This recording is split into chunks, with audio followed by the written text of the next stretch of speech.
I always check it. It's always live. It's always working. I always got sound. For some reason, I want to make sure everything's working before I get it up and get out of the way. Oh yeah. So usually the first few seconds is me doing that. It says we're live on here, and there we are. And I got sound all the way. We're ready to go. Amen. It's Testimony Tuesday, 6 o'clock. Hey, look out. All you boys from Scott County said you can't go across the state line. Heads up. We got one coming down. If you've been up to the Celebrate Recovery up at Hope City Church, we can't wait for the new church to get up and go visit with them. We were just sitting here talking, took my daddy up, and at a recovery, at a Celebrate Recovery meeting, and my daddy said, Randy, we can't tell who the pastor is. And I said, ain't that a beautiful thing, Daddy? Listen, sometimes I think it's a good thing where there ain't no big I and little you.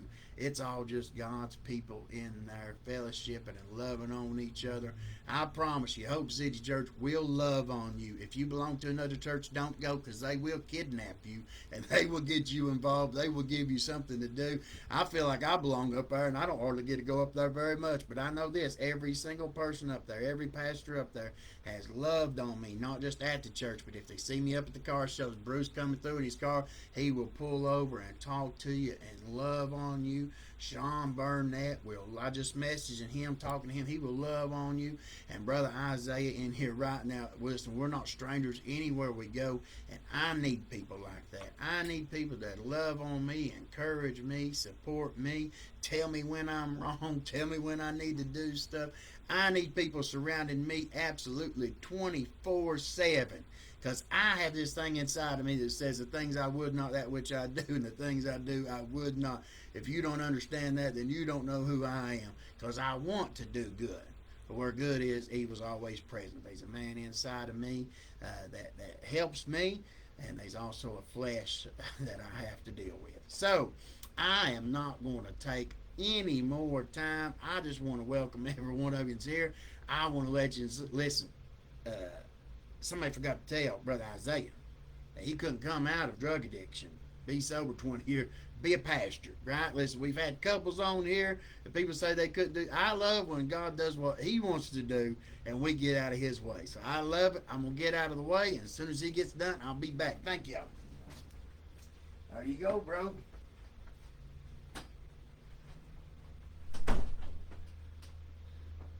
Hey guys, my name is Isaiah Wilson, and been praying, trying to figure out where do I want to start, because I could literally be here all night long, just talking about how the Lord has moved in my life, and just how He has taken what should have been a dead end story and turned it into something great.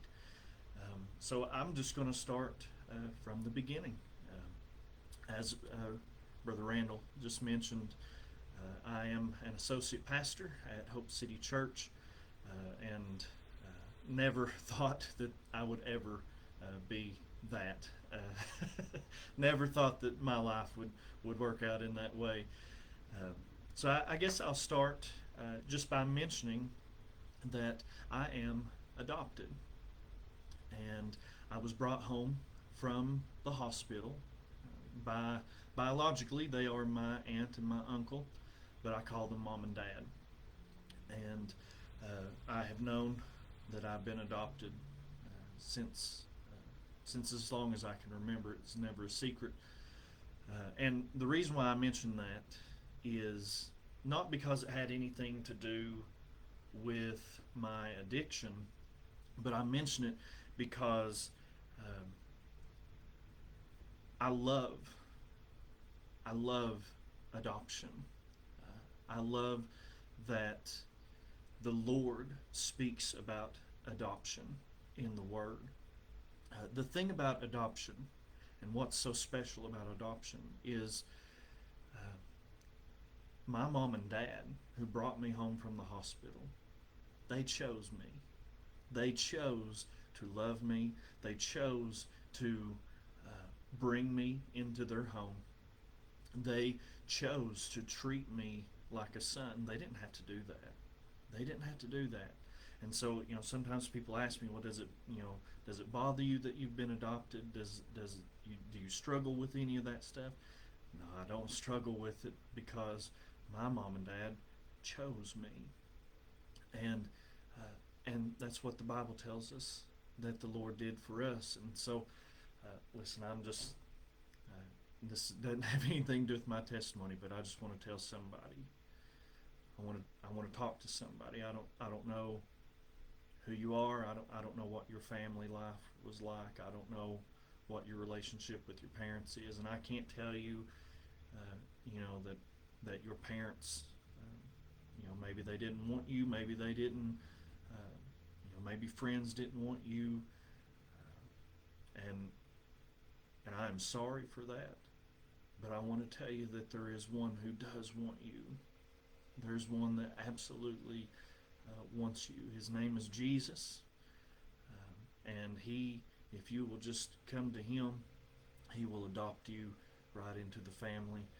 The Bible says that we have been given the spirit of adoption. We are now children of God. We are also joint heirs with our big brother Jesus. So anyway, I just want to throw that out there. So was adopted, brought home from the hospital, and man, I had a great life. I cannot complain. I can't point to anything that started my addiction. I was spoiled. Being adopted, I was absolutely spoiled, and just loved on. So I can't point to anything like that. But at 9 years old, I smoked my first joint, and I had a friend who had started smoking pot, and he offered it to me. And it wasn't peer pressure or anything like that. It was just, hey, you want to do this too? And I think I turned him down once or twice, but eventually I started smoking pot with him. And I don't know, I've heard the term before, casual drug user, casual addict, and I don't know that such a thing exists really. But I guess if there is such a thing, I probably was that for a couple of years.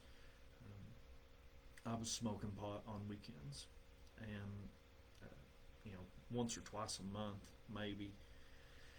And I did that from 9 to 13, and it was just a casual weekend kind of thing. But something happened when I was 12, and hard to talk about. Not necessarily for my sake, but I know that it hurts some of my family when I talk about it. But this is part of my testimony, part of my story. And so at 12 years old, I was sexually abused. I was molested,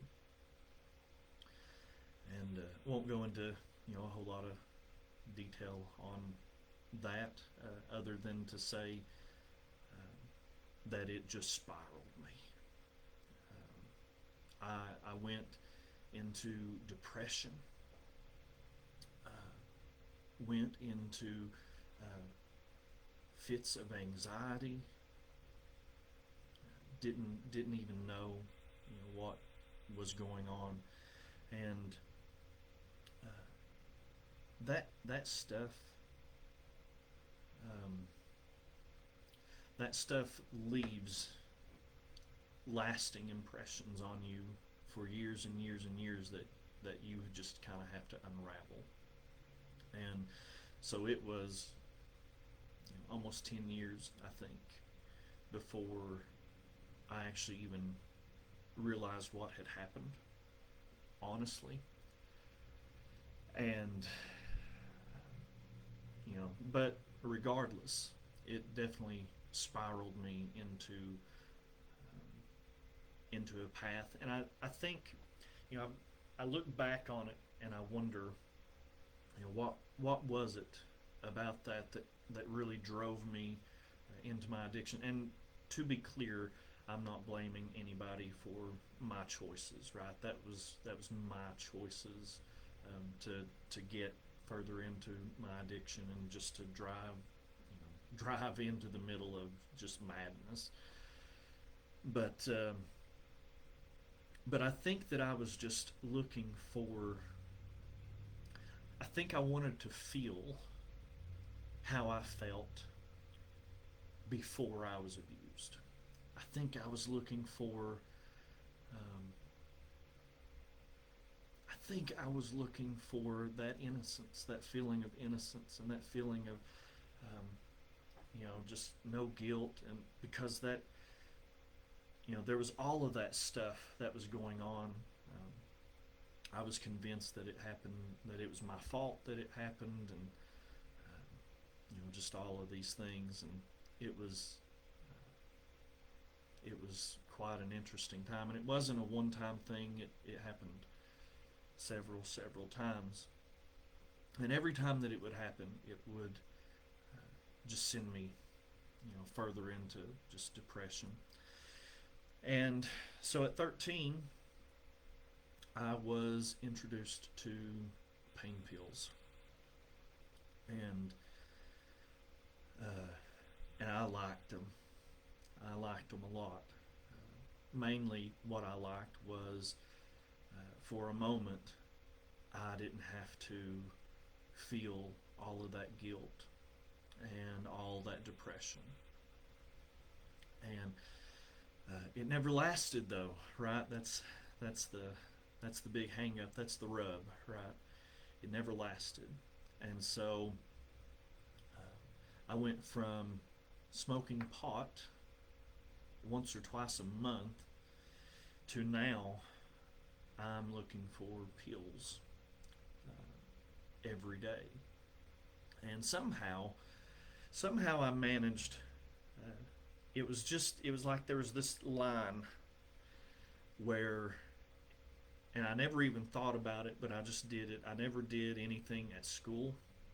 I always waited until I was at home to do any of that kind of stuff. Don't know why, but that was just what I chose to do.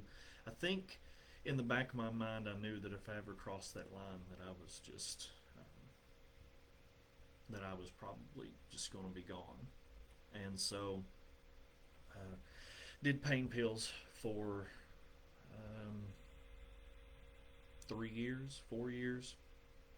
I think I was 17 when I got introduced to anxiety pills. And I talk with my kids about this stuff, and some people have criticized me for that. They're like, "Oh, you can't talk to your kids. You can't be introducing them to this kind of stuff." And I'm not introducing them to anything, but they're going to find out one way or another, right? They're going to find out even through my own testimony. This isn't the first time I've given it, and it wouldn't be the first time that they have heard it. And so I would rather them feel like I am a safe place, right? That they can come and they can ask questions, because I'd rather be the one that they come to and talk to, rather than somewhere out in the world, right? And so I talked to my kids about this stuff, and my youngest, a few months back, he said, "Dad, did you ever do cocaine?" I thought, well, that's a strange conversation to have with your kid, but the truth is, I don't actually know what all I did, and that's crazy. It's crazy to look back on and think about the choices that I made, the stupid decisions that I made. People just offer me stuff, and they just tell me, "Hey, this will get you high," and I didn't ask questions. I didn't care anything about what it was and what it would do to me and all of that. Have a white line chopped up in front of me, and hey, snort this, and I would just do it. And I look back and I'm like, man alive, that was crazy. So I don't know what all I did, truthfully. I just know that it was all in a search for something that I just wanted to feel the way that I felt before that abuse happened. And so uh, so I tried just about anything, and I was blessed in a way that there were some things that were just not available to me, and that was the Lord. And so, anyway, introduced to anxiety medicine and all that stuff, and eventually, so there was a point where I stopped, right? And it's an interesting thing because I didn't stop um, because of God. That was in my mind, right? That wasn't the thing. I wasn't going to church at the time. I'd been kind of raised in church, and I'd been back and forth in and out of church a lot. But I was not in church at the time. But what had happened is me and a friend had done an outrageous amount of pills one night. I don't know how we were not hospitalized. But anyway, we were sitting on my futon, just completely out of our heads, and the phone rang.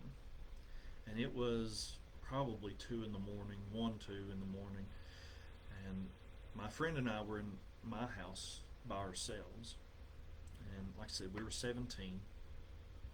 And it turns out it was his girlfriend, and he told his girlfriend everything that we had done.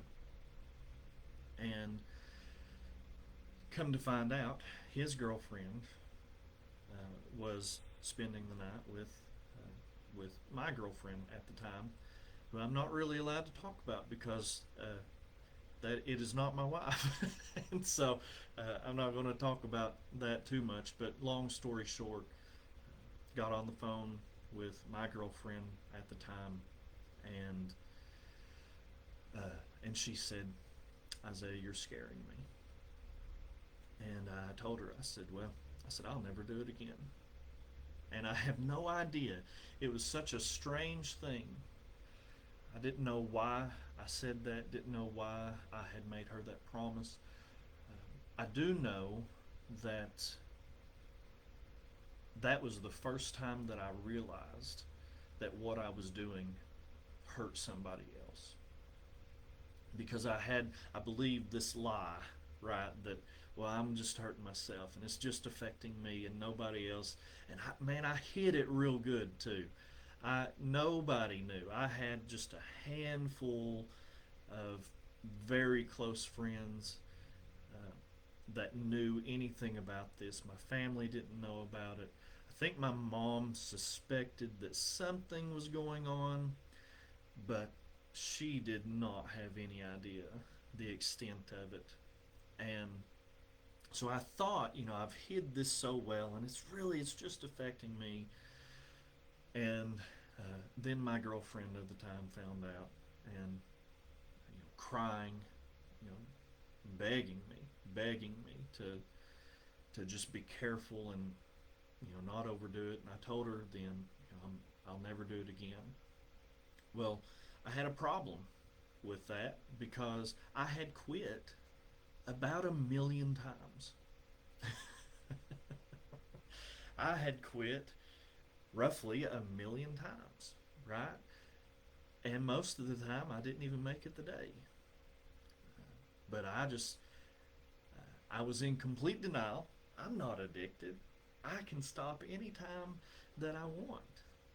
I just don't want to right now. And that was just one of those lies, right, that you tell yourself.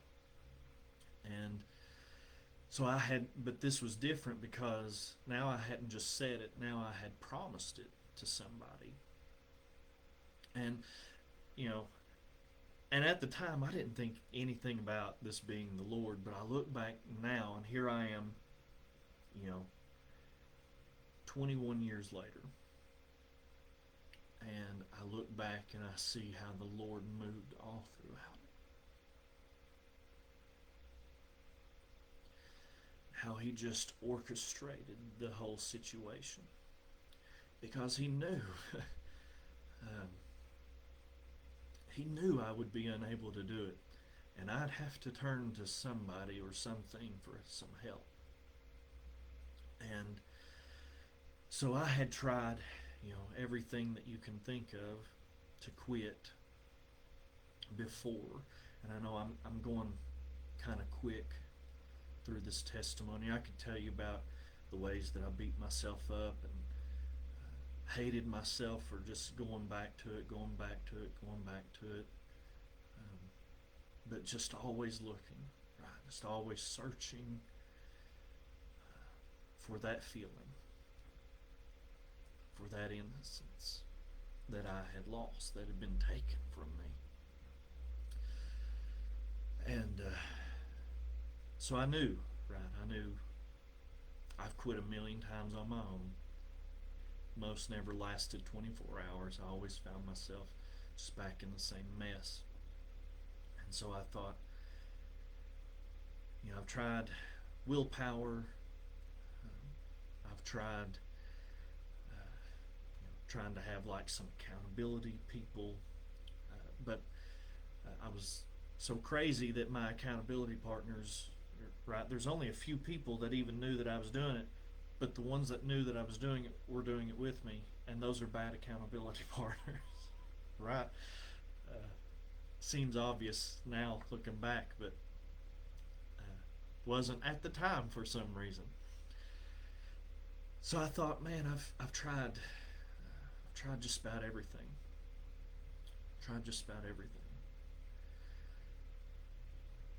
And I'd even tried church before. Tried that several times before, actually. But let me tell you the problem with what I had done. First off, I had tried church and I didn't try Jesus. That was one problem. But what I had done is I had went to the altar and I had asked God, take this addiction from me. Just take this addiction from me. What I had not done is I had not come to God and said, take my life. I wanted him to take the thing that I was struggling with, and then I wanted to go back home and I just wanted to continue on with my life. And I'm getting real. That's that, you know, this is Isaiah. This is Isaiah's story. That's what I wanted. I wanted to just go to God. I wanted to just dump my problem onto God, and I wanted him to pick that up and take it off of me, and then I wanted to go back home and just continue living my life however I wanted to live it. I found out that is not how God works. And so eventually, about a week after I had made this promise to this girl, I went to church. And I thought, I've tried all of this. And I can't do it. And even in that week, it's amazing that I even lasted that week. Because it was just, you know, in the back of my mind, just that itch. And I remember sitting in the church I remember where I was. I remember what row in the pew that I was sitting at. I don't remember what the pastor was preaching. Actually, I don't think that he was even preaching yet. I think the choir was singing. And I remember sitting there, and there was this pull. And it was not like anything that I had ever felt in my life. And I remember fighting and wrestling.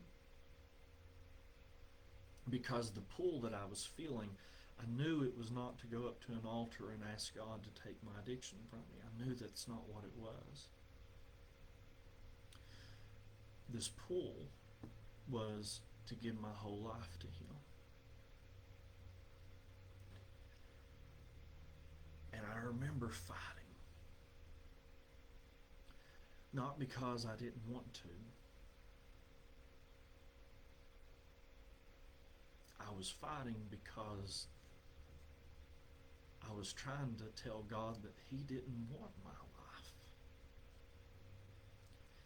I didn't have anything to bring. There was nothing good.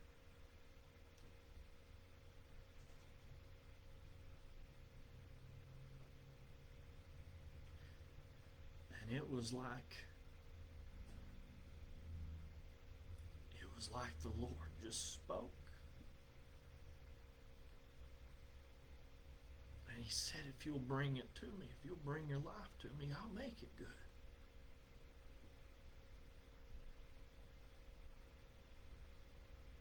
And I remember going to the altar. And I can't remember the prayer that I prayed. I don't know that anything even came out of my mouth. But I just know that I encountered the Lord.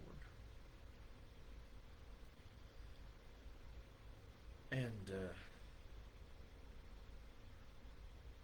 I wish that I could say that since that time everything has just been,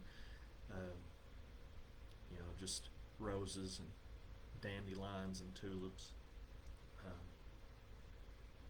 My life certainly has been much, much better and more fulfilling than I ever thought that I would have. But so I got in church, right? I got in church, and that girlfriend that I had made that promise to, it's so strange how the Lord works. I got in church, that would have been November of 2003. And December, the very next month, that girl broke up with me. And if I had not started going to church, there's no way that I would have been able to stay clean. But I was in church, and it was just the weirdest thing. I didn't have a desire for it. I didn't have a desire to go back. And so in March of 2004, so just 3 months later, Mindy and I got together, and we have been together ever since. And I would not have it any other way. She is the most amazing woman, and I could sit here and I could gush all night long about what a special person that she is, and how I just can't imagine life without her. But she would not want me to do that, and so I will not. But then we started going to church together, and we graduated. That was our senior year. We graduated in May, and so still clean, right? I was still clean. May was clean. But we all graduated, and we decided that we were going to have this one last get together. We were all, me and all my friends, we were all going to go camping. And we were going to have one last hurrah before we all went to college or whatever that we were going to do, right? And so we all got in a little campground, and just, my friends were still doing drugs and stuff. They had brought some marijuana, and they were just passing it around. And it was such a crazy thing. They passed it to me, and without even thinking, literally without even thinking about it, I put it to my lips. And I remember as soon as I did, I thought,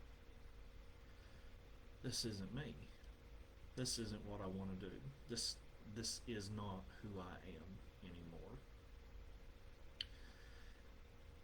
And so I just quickly passed it on around, and I told everybody that was in that little circle. There was maybe a dozen of us, 10 of us, something like that. And I told all of them, I said, this is the last time that I am ever doing this, and I don't want anybody to ever even mention it again. I said, do not even bring it up to me again. And they obliged me. Out of that 10 or 12 people,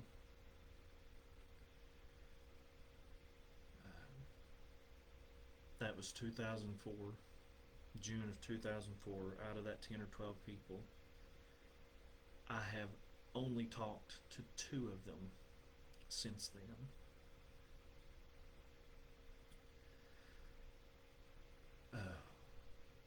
One is my best friend,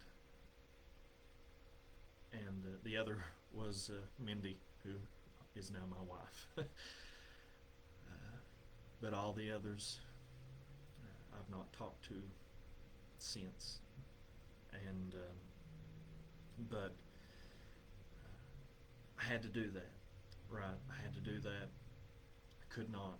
I figured out real quick that I was not able to maintain my sobriety by hanging around those old influences.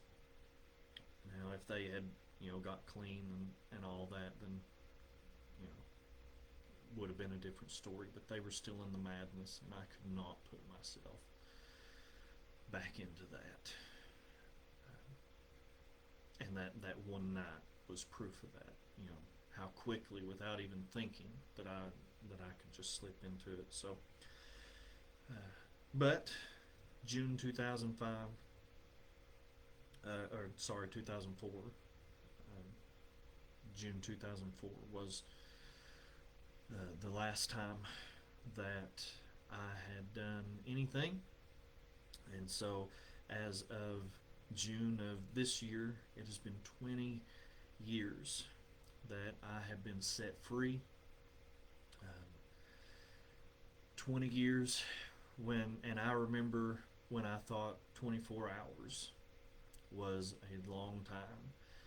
And I remember when I thought that 1 week was impossible, and when 1 month was just a fantasy, that could never happen. I remember those moments. And what I have found is to not get so caught up in the weeks and the months and the years. Sobriety and recovery is one day at a time. That's what I discovered.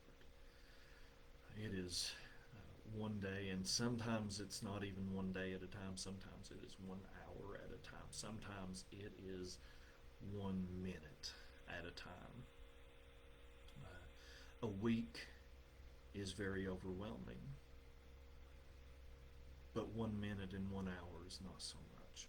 And so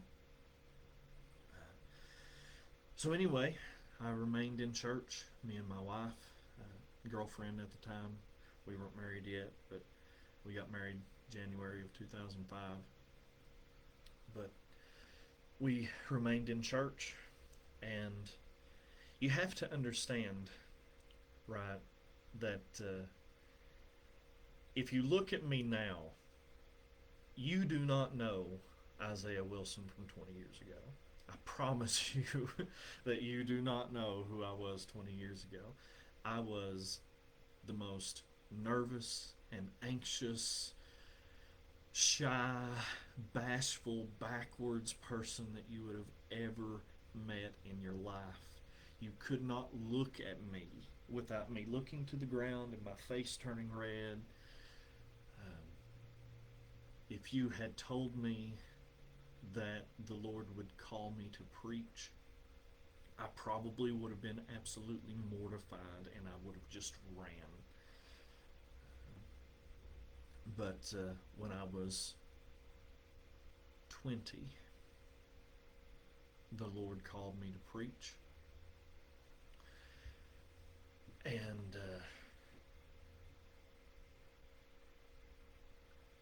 I'm still amazed that He would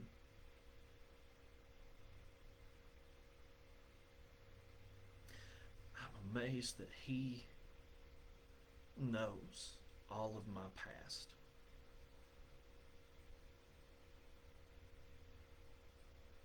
And He knows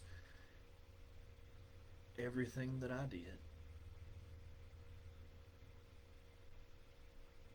All the lying, all the manipulating, all of the stuff that I did that I to this day have not told a single soul about.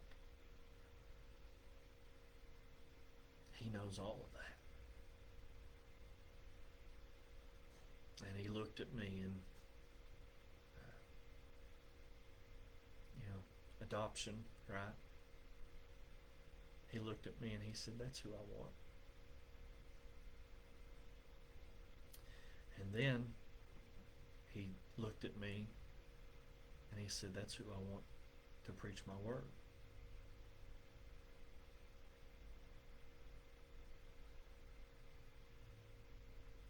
What do you say about that?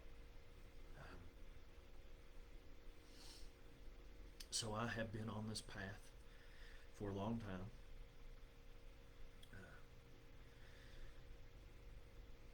Was pastoring my own church 3 years ago, called Grace Point Worship, and was a successful church. We were doing great, actually, and the Lord told me we only had one service on Sundays, and I had met this man by the name of Sean Burnett, and he was doing Celebrate Recovery out of what was then Whitley City Church of God. And he invited me to come out to Celebrate Recovery. And I had given my testimony there once before. But here I am pastoring a church, and the Lord told me, said, you need to go Sunday nights to that Celebrate Recovery, and you just need to go and support them. I was like, okay. So I went, and ended up going there, for a couple months, I guess. And that's a whole other story that I cannot give all the details about because we would be here all night long. But to make a long story short, fell in love with the Celebrate Recovery program there, fell in love with the vision that Pastor Bruce had and has for that church. And the Lord told me, shut down your church that you're pastoring and go to Whitley City Church of God.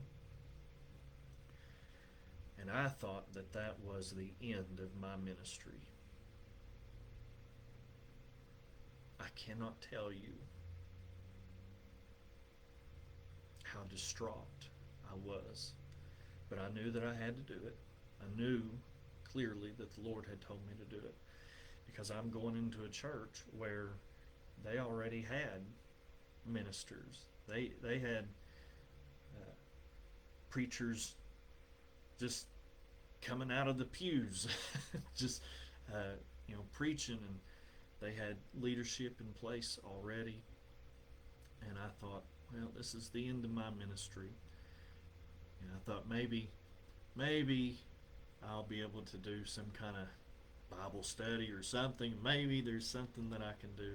And I actually went and I even talked to Pastor Bruce and told him I don't need to be behind the pulpit, but I said I want to work and do something. I said I'll clean toilets if that's what I have to do, but I said I can't just come and sit in a pew. I said I just don't have that in me. And he laughed at me, and it was practically a prophetic statement. But he said Isaiah, we got so much work for you to do that you will be calling me up and saying, Pastor, it's too much. Don't put any more on me. And that's almost what has happened. But so I have been at what is now Hope City Church for 3 years, and I am an associate pastor there, and I am absolutely blessed. I am absolutely blessed to get to call Hope City my home, and get to call Bruce Dixon my pastor,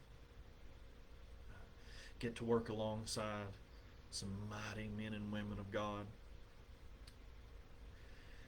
and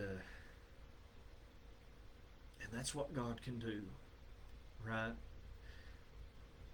I am living, breathing, walking, preaching, teaching truth, proof that God can take an addict that the world would have said, oh, he's done for, he's no good, he's damaged goods, and would have just thrown me away. But God loves to get the misfits. And that's what he did for me. And what I have found, and I'll get ready to close out my testimony now, but what I found, that thing that I was looking for, just that feeling of just wanting to feel like I did before that abuse, just that innocence. What I found is the Lord provided me with that. That night at the altar, when I can't remember any prayer that I prayed, and I can't remember anything that I did other than just cry, what he did for me is exactly what the Word says. That his blood will wash us white as snow. And what I was really looking for was him. That was the hole in my heart. That was that feeling that I was looking for. And he provided that to me 20 years ago, and he has never stopped. He has never stopped. And so if you're looking for that, I came to the Lord and I was broken in every way that I could be broken. I just talked about my drug addiction, but I didn't talk about my pornography addiction, because I was addicted to that too. I didn't talk about how I didn't know how to be a husband, and then we had kids, and I didn't know how to be a father, and I didn't know how to be any of these things. Uh, I didn't talk about any of that stuff. I was broken when I came to Him.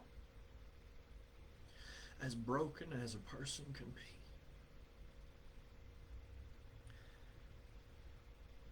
But He wanted the brokenness.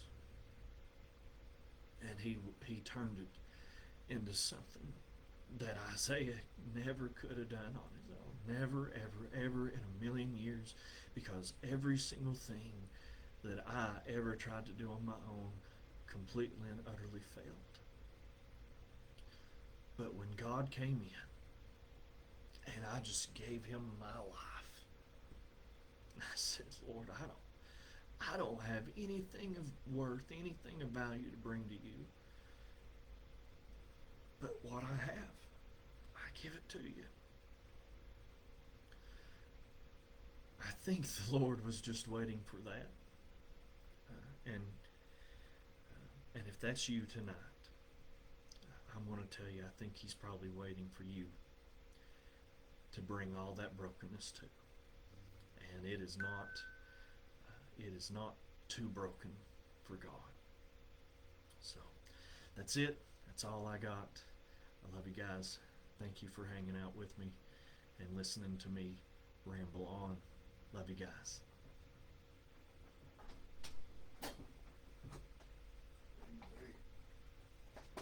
Appreciate that. Listen, Isaiah said something early on that stuck with me. And when I was there at Mount Pleasant this Sunday, this is his last verse of what I talked about. When he talked about sowing the seed, right? Some falls by the wayside. Some ain't got no roots. Some's in the thorns. But in verse 15, Luke 8, it says, but that on good ground are they, which in an honest and good heart, having heard the word, keep it, and bring forth fruit with patience. And if I could wrap it up, that was it. And me and a man at the bank talked about that today. Somewhere deep down there, there's that honest and good heart.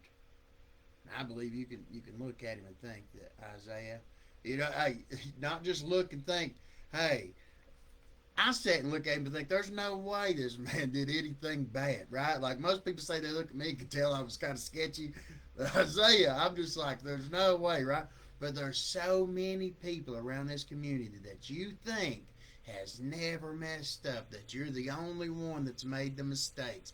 Some people maybe can't tell what some of the things they've done, but some people stand up and say, listen, I ain't no better. I've messed it all up.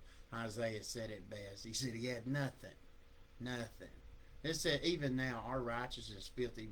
I still ain't nothing. I ain't got nothing, never be nothing. But the difference is today he tried. Just like he said, he was trying to do good. He was plugged into church, and then that thing come through without thinking he hit it. But when he hit it this time, it was something different. There's something inside him that said, you don't want that. I tell everybody, be careful about the 5 friends you hang around with. Listen, separate. If you got to be by yourself, it's better.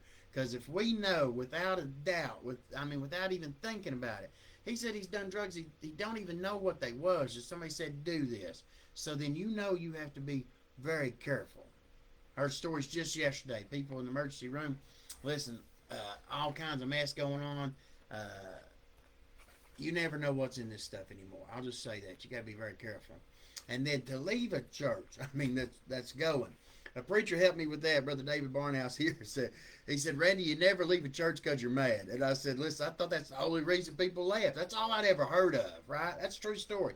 I never knew. He said, you only leave a church to go to work. Isaiah left to go work. It didn't make sense. Hey, he said, he ain't lying. Listen, they got ministers. They got stuff. It didn't make sense.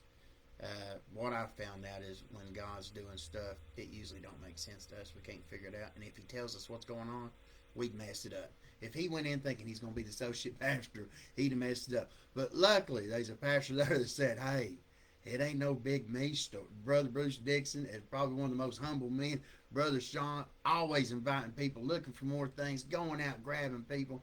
I'm talking about, and then a man comes in and says, "Hey, we just moved from this church," and they said, "Man, we got all kinds of work to do. Listen, there's plenty. We all need to get out there. We all need to get to work. And then when you get to figuring something, when you get a platform, grab somebody else. Go out there. Let's get some more." There's all kinds of people there that need to know none of us are perfect. We all make mistakes, and we need to lead them to the one that can change them. That's it. It ain't me. It ain't Isaiah. But we know the man, and we'd like to introduce you to him. I love every one of you. We'll see you next Tuesday night. Who knows who it'll be?